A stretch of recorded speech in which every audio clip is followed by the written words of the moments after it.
Alors salut tout le monde, c'est Accor et dans cette vidéo je vais vous présenter mon projet de PS3 water cooling.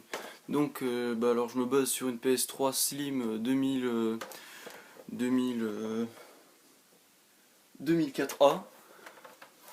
Donc voilà, hop, je l'ouvre. Je vais vous présenter un peu tout ce qui va servir dans cette vidéo. Donc là vous voyez un aperçu de la carte mère de la PS3. Donc si vous connaissez un peu, vous avez peut-être remarqué que j'ai retiré les IHS. Donc, les IHS, c'est les plaques qui sont censées être par-dessus le RSX qui est là, et une autre, celle-là, qui est censée être par-dessus le CPU. En gros, quand vous avez la PS3 normale, il y a celui du RSX qui est sur le RSX, comme ça.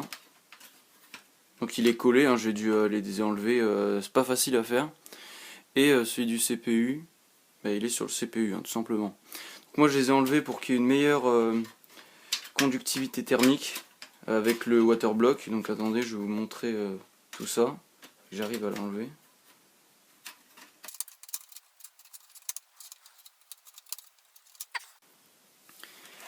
Donc on a donc notre PS3 préparé, on va dire qu'on a déjà préparé la carte mère vu que j'ai déjà enlevé les IHS et tout.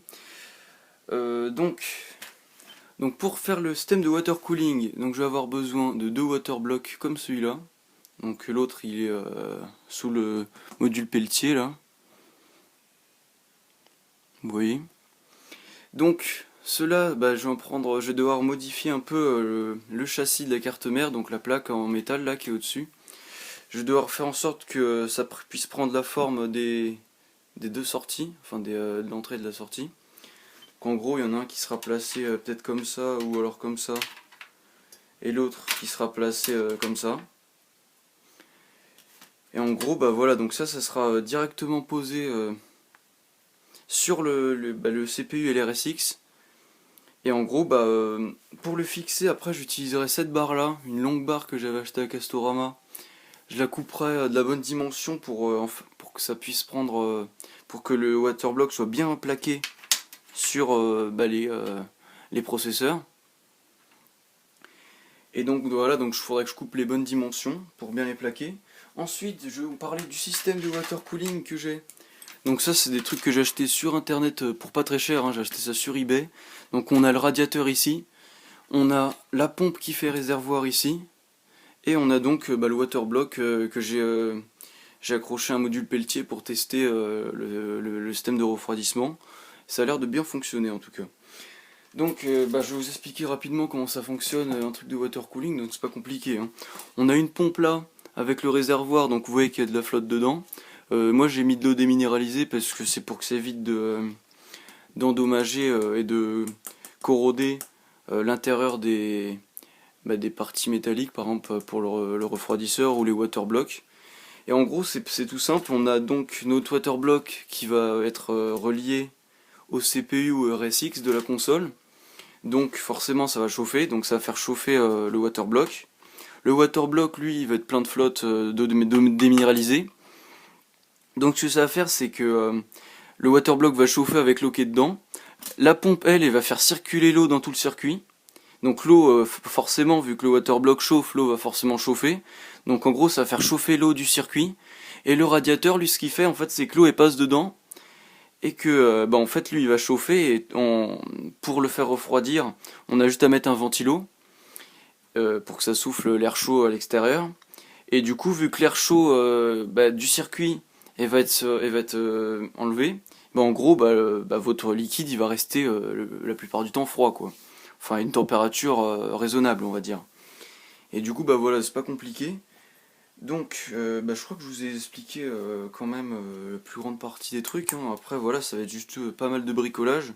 Comme je vous ai dit, je vais devoir fixer correctement les water blocks, ça va être le plus compliqué. Et après, il y aura juste à réussir à tout caser ça dans un espace le plus... Enfin, pour pas que ça prenne trop de place, quoi. Donc voilà, donc comme je vous ai dit, je me base sur une PS3... PS3 2004B, ou je sais plus c'était laquelle. Voilà, je crois que je vous ai tout dit. Voilà. Donc c'était accord pour faire cette vidéo, j'espère que vous avez aimé, hein. Je vous ai juste présenté, je vais peut-être vous montrer un peu mieux la carte mère, peut-être si ça peut vous intéresser. Donc je vais sortir la carte mère.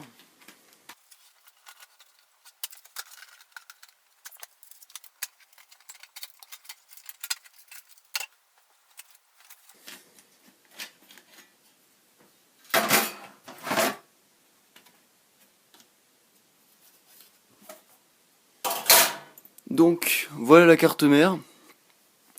Donc je vais vous présenter vite fait ce qu'il y a sur la carte mère de la PS3 Slim.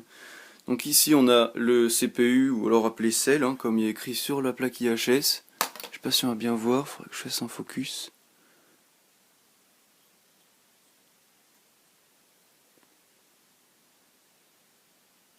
Ouais, non, on voit pas sur la vidéo.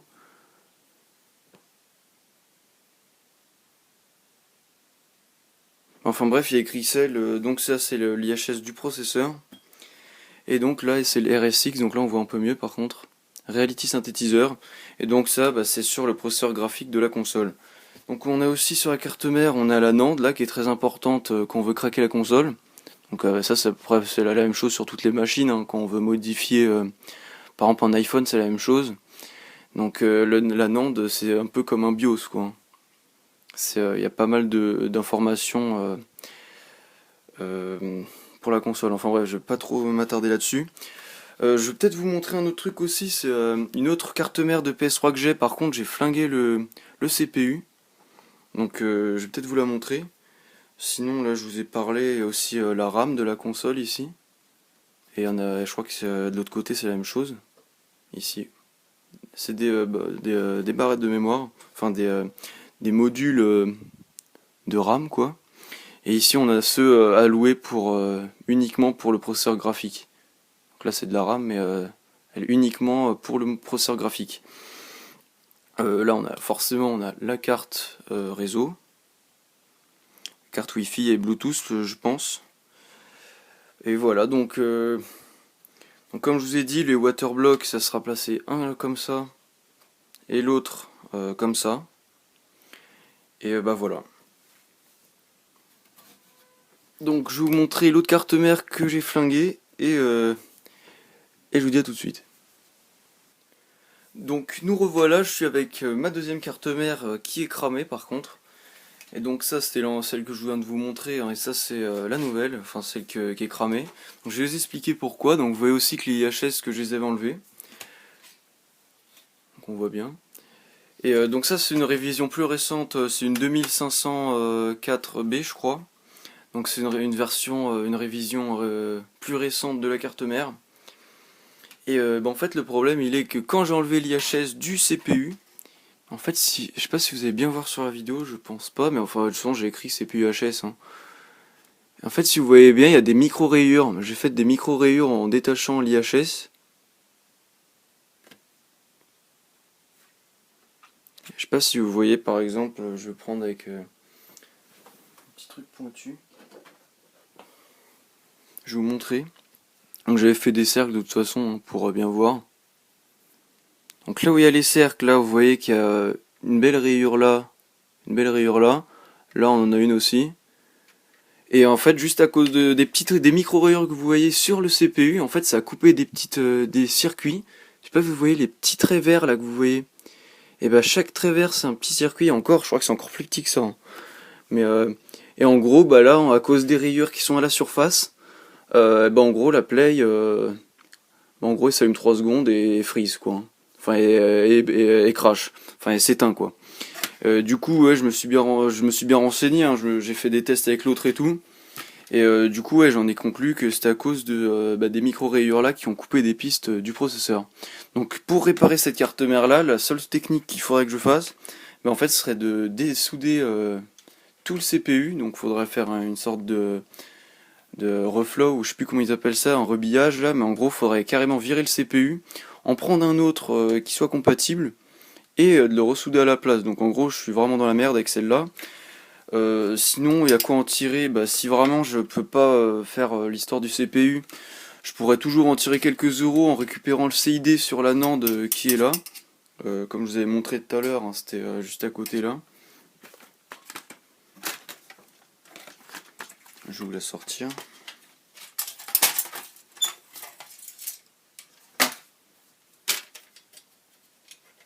Donc vous voyez, celle-là en fait c'était à la base, c'était avec celle-là que je devais faire le système de water cooling. Donc je sais pas si vous voyez, mais j'avais déjà coupé des pièces sur le châssis, enfin sur le châssis, ouais. Donc en gros celui-là il devait être placé comme ça, et l'autre comme ça. Vous voyez, il y avait bien la place pour le faire, mais du coup vu que j'avais pété le CPU, et bah la carte est inutilisable, tout simplement.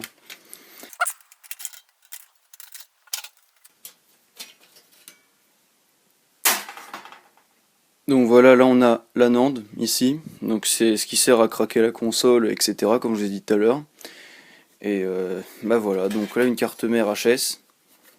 Et du coup voilà, donc j'ai peut-être moyen de récupérer le CID sur la NAND là, ou alors en faisant avec les 3 flashers, en faisant un shunt sur les points tri-state de la console. J'ai pas encore essayé de les faire, mais de toute façon, vu que le CPU il y a des pistes coupées, il y aura forcément des problèmes plus loin ou quoi, donc faut vraiment que je change le CPU. Bon bah du coup voilà, c'était d'accord pour faire cette vidéo, j'espère que vous avez aimé. Si vous voulez que je fasse plus de vidéos sur la PS3 ou quoi, dites-le moi. J'avais pas encore fait de vidéo dessus, enfin sur la modification de carte mère. Mais après c'est vrai que c'est quand même plus complexe et plus chiant que des GameCube ou quoi, hein, parce que là vous voyez qu'il y a déjà la carte mère, pour rendre ça portable c'est carrément impossible, hein, vous voyez la taille du truc. Si on coupe, on peut pas trimer les trucs, puisque si on coupe là, pouf, on n'a plus le réseau, on perd des composants et tout, donc c'est vraiment... carte mère de PS3 c'est vraiment pas le must pour faire des appareils portatifs ou quoi, hein. Donc bah voilà, c'était pour faire cette vidéo. Si vous voulez que je fasse plus de vidéos sur la PS3, bah dites-le moi. Moi je voulais juste vous parler de mon projet de GameCube Water Cooling, voilà. Et donc bah c'était d'accord pour faire cette vidéo. Si vous avez des problèmes avec votre PS3 ou quoi, bah vous pouvez toujours me le dire, j'en ai réparé pas mal, donc je pourrais peut-être vous aider.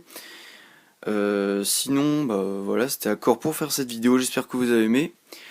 Pensez à mettre un j'aime si vous avez aimé, pensez à mettre un commentaire s'il y a quelque chose que vous n'avez pas compris ou si vous avez plus d'informations sur le projet.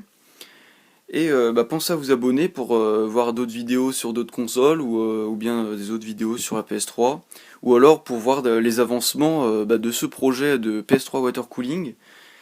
Et voilà. Donc c'était d'accord, j'espère que vous avez aimé. Et je vous dis passez une bonne journée et à plus.